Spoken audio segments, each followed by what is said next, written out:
Good morning, fellow friars and guests. It's my pleasure to be here to introduce you to a man I met 55 years ago playing football on a vacant lot near St. Giles in Oak Park. 2 years later, as we entered Fenwick, we were sitting together in the bleachers in the old gym for our welcome aboard speech. Our welcomer was the great Tony Laws. He spoke in a low but strong voice, starting with a simple welcome to Fenwick, and a few other niceties, and then, you'll have to humor me here, I don't care if you're all state, all city, or all alley. You're all shit to me. It was funny, but we dared not laugh. After a few more minutes of what he expected from us, he told us, when you walk through that door over there, you were boys. Once you walk through that door, you are now Fenwick men, and I expect you to act as such. Today, he would include you ladies also as women. What he was doing was what the military does. Bring you all down to one level, be built back up as a unit that cares for and helps one another, regardless of where you came from. And Tony was a man who truly cared about you and specifically Fenwick. He came from St. Angeles Parish in the Austin area of Chicago.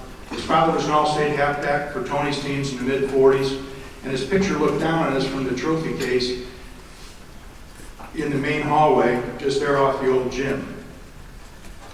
Pete, though, chose basketball, where he was an all-Catholic league and Tribune All-City guard. In baseball, he was also an all-Catholic league and Tribune All-City outfielder for 2 years. And one of the few people you'll probably meet that has an inside-the-park home run at the old Comiskey Park. The care and concern for others fostered here has led Pete to donate years of his time and talents to the boards and executive committees of Fenwick and Quincy University, where he was their 2016 Alum of the Year. He's also been on the boards and a contributor to numerous charitable organizations. St. Jude's Cancer Hospital, the Mulliganers, a local charitable organization that donates over $1 million at this point to give to sick children in the Chicago area a second shot at life. Bo Jackson's Give Me a Second Chance Foundation for Kids, and others too numerous to list. You will not find a more generous man. The trades, bonds, and friendships you form here, as Pete did, will last a lifetime and hopefully serve you as well. He and a good 24 guys, some of whom ditched work and are sitting here in the front rows, routinely get together, who got together as freshmen, I should say, friends, 53 years ago, still routinely get together, and this year we'll celebrate our 45th annual golf outing. Our families all know one another, and many of our children attended Fenwick, along with Pete, Mary Kay's Brian, Kathleen, Kevin, and Megan, also here in the front row. Great traits that Pete and our guys share. You don't forget your friends, and you don't forget where you came from. Semper Fidelis, Latin for always faithful, was our motto in the Marine Corps. And it epitomizes Pete and his faithfulness to his family, his friends, and the ideals he holds dear. That, friars, is why we honor one of my best pals here today. I give you Pete Brown. Thank you, Father Pentecord, Peter Groom, Mary Ellen, Chris Ritten, who was instrumental in getting me reconnected with Fenwick, my dear friend Jim Quaid, members of the Board of Trustees, faculty, staff, students, thank you all for being here to honor me with this great award. I would like to thank my family, my wife of 42 years, Mary Kay, Brian, class of 95, Kevin, class of 98, Kathleen, class of 2000, Megan, class of 07. I'm very proud of all of you. Would not be the person I am today without your love and support. I'd also like to thank my father-in-law, Jim Laughlin, 88 years young, for coming today. When I grew up in St. Angelo, I found out that my mom and dad were very good friends with Father Andrew Greeley. Andy and my dad had the same birthday, February 5th, 1928. As they became friends later in life, my mom and dad would go to Andy's house in Grand Beach for Mass on Saturday. My mother, who was never one to mince words, would always tell Andy at the start of Mass, Andy, 7 minutes with the homily, that's it. Nobody gives a damn what you have to say after 7 minutes. I'll try to limit my talk to 7 minutes, but might go over a little bit. Might be a little bit of a cliche, but when you look up the word friend in the dictionary, there should be a picture of Jim Sullivan next to it. I met Sully when we were in 7th grade. He was at St. Giles. I was at St. Angela on the west side of Chicago. He was the best man at our wedding in 1976, and I've had the good fortune of calling him a friend for over 50 years. Thank you, Jimmy, for introducing me today, and for getting a great turnout from the class of 71 for tonight's gala at Drury Lane. You're the best, pal.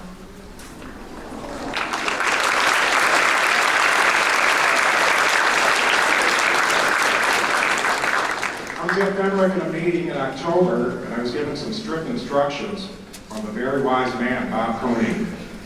When I was at the meeting here, Bob told me one thing: Pete, if you fail to recognize Tim Rooney in your speech, you will never hear the end of it. Tim is here today sitting with Bob's wife, Loretta. Bob and Loretta are celebrating their anniversary today, and I appreciate you being here, and I'll see Bob tonight.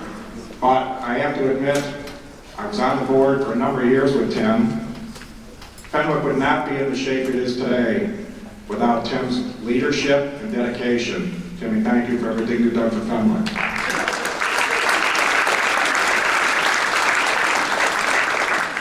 At the same meeting, Loretta told me one thing. She was never as nervous in her life as she was when she got up to speak to the Fenwick community in 2017, when she was the recipient of the Hall of Fame award. I'm not sure if I won't be just as nervous, but I'll try to muddle through. The last time I spoke on this stage was my sophomore year. I had Father Modal for speech class. To try and get your energy level up, to get you to relax a little bit, Father Modal would have you charge down from the back of the auditorium, and as you were charging down the aisle, he wanted you to yell, zig, zagging, zephyr, zooming, zestily, zenith word. As you marched up to the stage, you came out with your speech. It's funny the small things you remember. I don't remember what the hell I did last week, but I remember Father Modal's words of advice from 50 years ago. I hope Father Modal's influence helps me today. I'm the product of a Catholic educational background. I was born at West Suburban Hospital in Oak Park, went to St. Angela Grammar School, where the Sisters of Providence taught me. St. Angela is on the west side of Chicago in the Austin area. Chris Ritton had informed me that there's a number of students here from St. Angela. If you'd be so kind as to stand and be recognized as fellow alums from St. Angela. Where's my St. Angela people?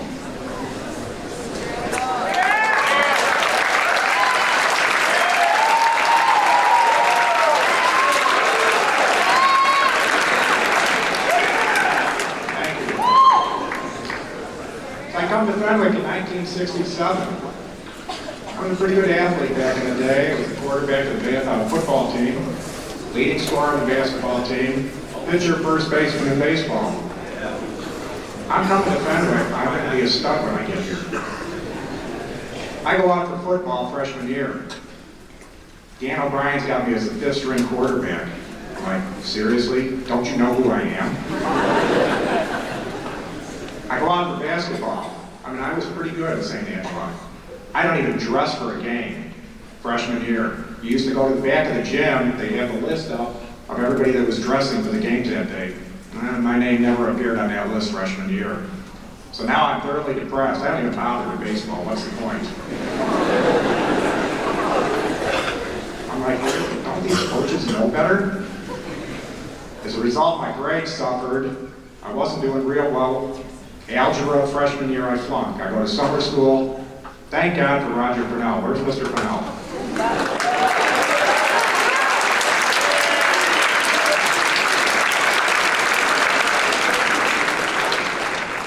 Roger was able to explain algebra in a way that even my pea brain could gather my thoughts around. Same thing happened sophomore year. I got geometry.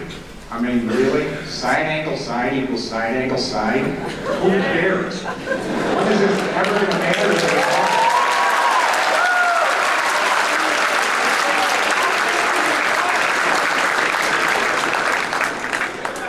I mean, the Greek mathematician Euclid introduced this theory in 300 BC. Why is that relevant to me sophomore year at Fenwick? Once again, Roger was to the rescue. Summer school again for geometry. He got me through. So sophomore year, I scratched going out from football. It's a waste. Fifth string, how am I ever going to play? Concentrate on basketball.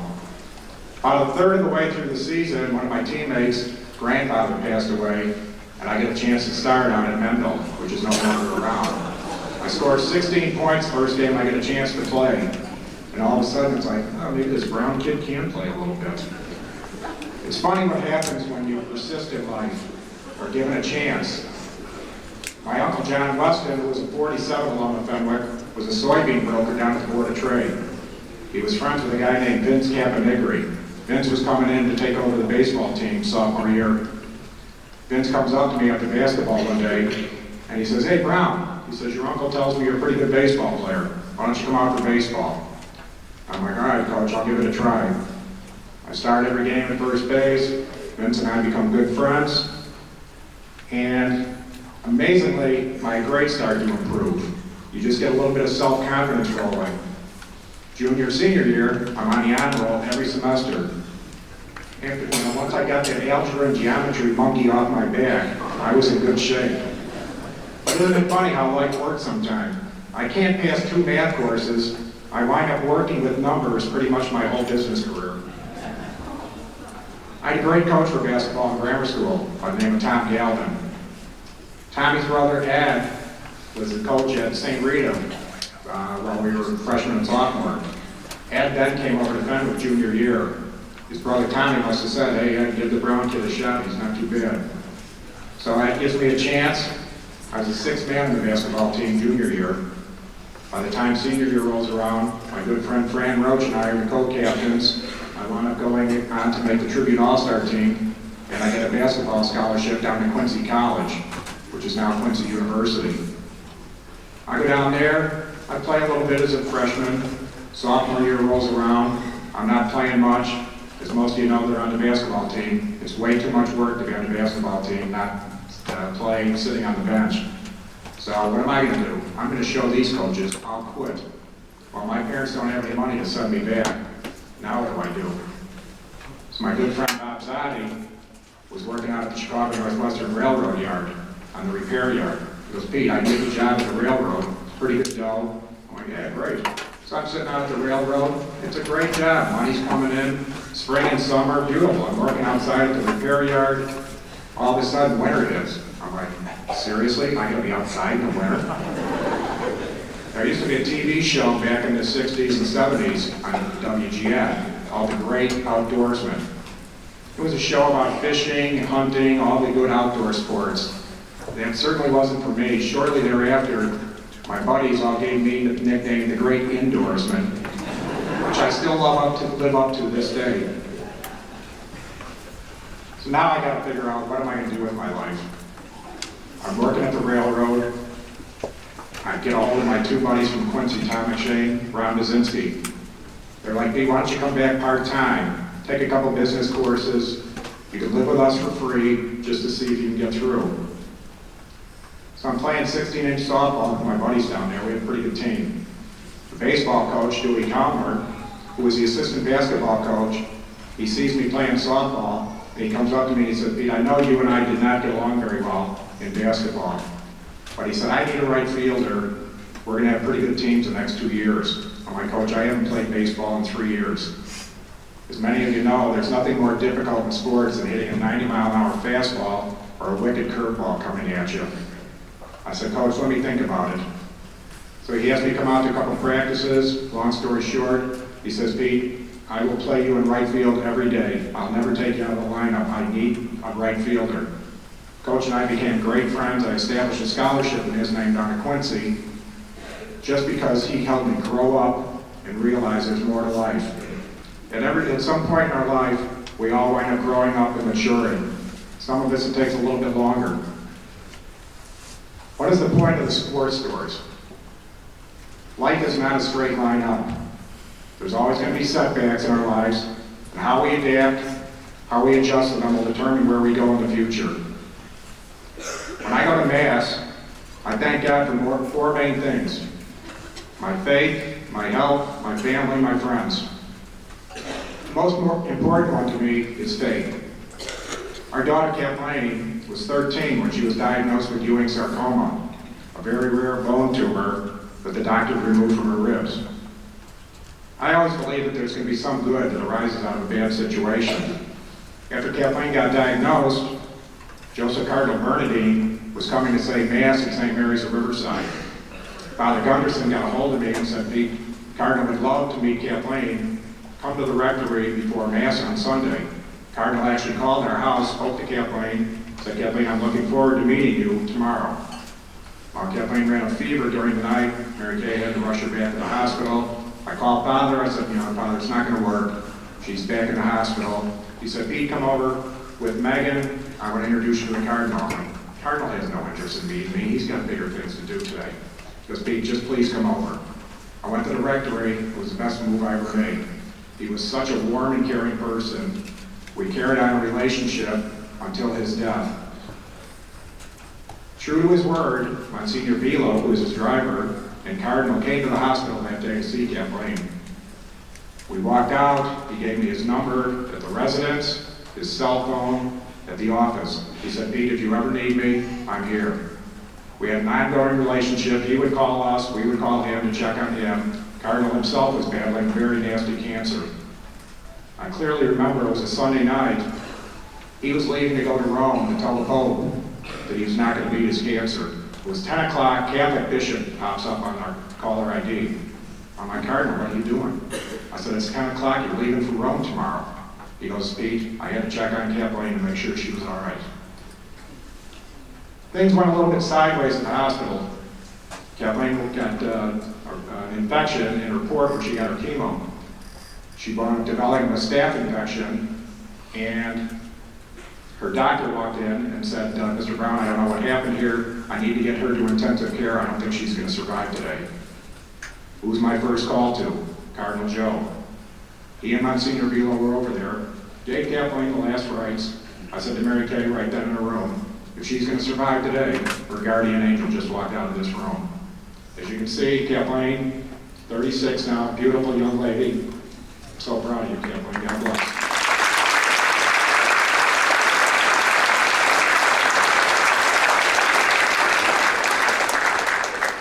My wife, Mary Kay, I don't know how she did it. She got battled through 3 surgeries of mine. My son Kevin had a very rare neck injury. Kathleen's cancer. After the 3 of us, Mary Kay was teaching the doctors and nurses a few things. I'm not quite sure how she was able to keep it together for all those years, but God bless her. Thank you, Kay. I love you.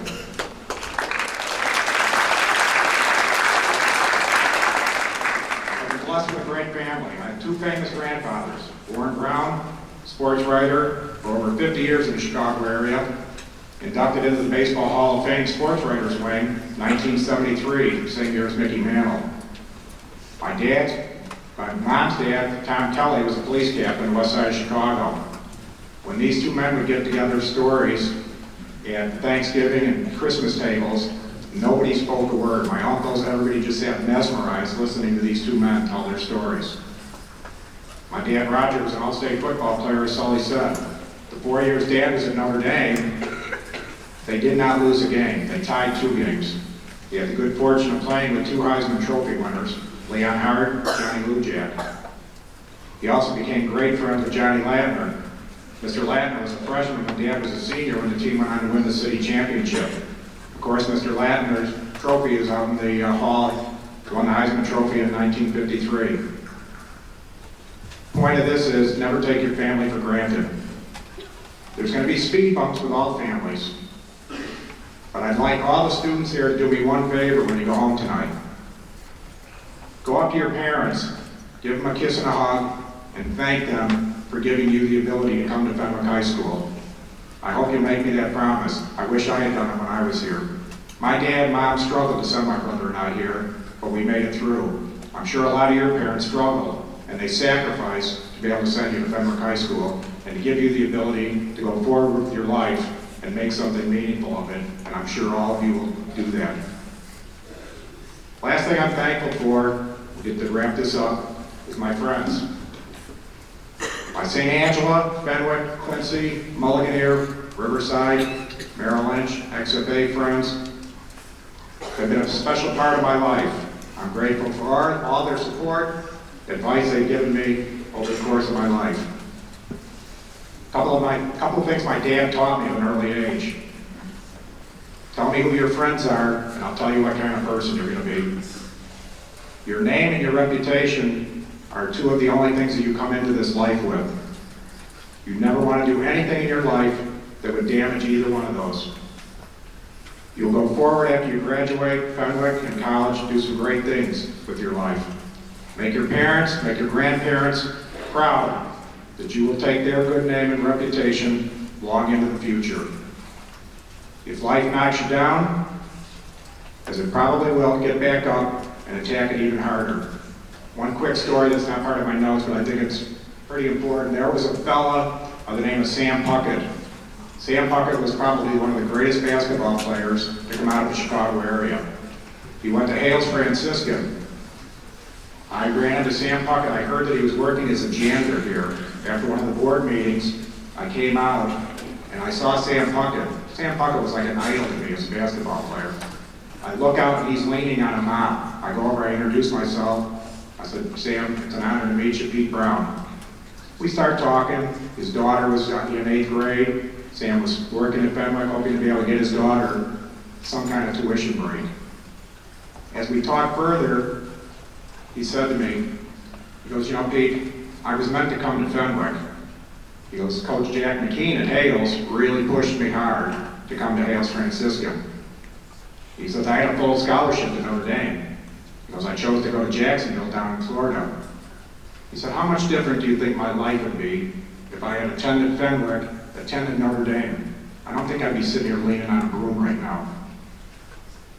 So you all have the opportunity to make great things with your life. In the immortal words of Coach Jim Valvano from North Carolina State, at one of the first ESPY Awards, Coach Valvano was dying of cancer. He gets up there, they had to help him up on the stage. I'm sure many of you have seen it. And his immortal words, don't give up, don't ever give up. Thank you for listening to my story this morning.